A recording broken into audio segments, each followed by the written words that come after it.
J'utilise l'aromathérapie dans ma pratique professionnelle depuis 2010. L'idée d'utiliser l'aromathérapie dans une pratique professionnelle de psychothérapie, ce n'est pas quelque chose qui est venu du jour au lendemain.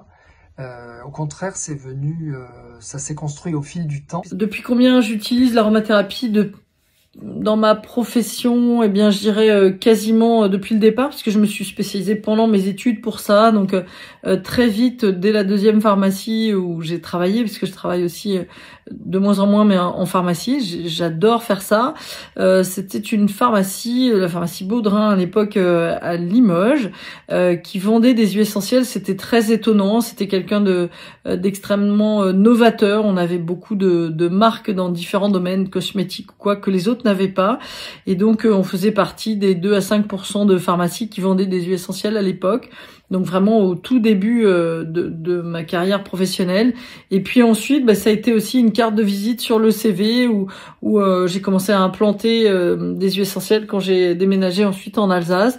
Et puis j'ai même été justement associée ou parfois en remplacement ensuite parce que justement j'étais spécialisée dans ces domaines de la phyto et de l'aromathérapie. Moi, je suis petit-fils d'agriculteur. Adolescent, je faisais des herbiers. Au lycée, j'étais passionné par la biologie végétale. J'ai toujours eu un grand intérêt pour les plantes médicinales. Et puis un jour, j'ai suivi la formation du diplôme universitaire d'aromathérapie clinique à Strasbourg, où Françoise enseignait. C'est d'ailleurs là que nous nous sommes connus. Et aujourd'hui, c'est à mon tour d'enseigner les huiles essentielles psychotropes dans le diplôme universitaire d'aromathérapie scientifique à la faculté de pharmacie de Dijon.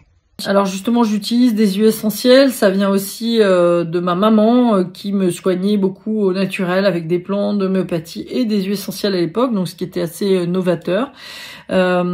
Effectivement, j'ai fait pharmacie pour travailler dans les plantes, pour enseigner à l'époque ces matières à partir des plantes, la phytothérapie, et bien sûr on a besoin de botanique et de chimie, parce que c'est important de connaître aussi la base de ce qu'il y a dans ces huiles essentielles et pourquoi ça marche et de le comprendre. Donc effectivement ma formation, j'ai fait donc un cursus de pharmacie avec une option recherche. Donc en plus de mes études, j'ai passé d'autres diplômes en chimie analytique, en pharmacognosie. J'ai fait aussi le cursus officine en parallèle, mais je me prédestinais à un cursus de recherche où j'ai travaillé justement, on a isolé des molécules inconnues dans le monde végétal qui se sont avérées anticancéreuses sur une huile essentielle locale du Limousin, en tout cas d'une plante locale, et qu'on a testé jusqu'au mouton. Donc c'était hyper intéressant. Puis après, il y a eu cette bourse qu'on n'a pas eue puisque au niveau de la recherche pour le cancer, il n'y avait plus de sous pour attribuer toutes les bourses demandées. Malheureusement, on a dû arrêter, mais par contre, j'ai pas arrêté cette passion et ce but que j'avais de faire pharmacie pour ça.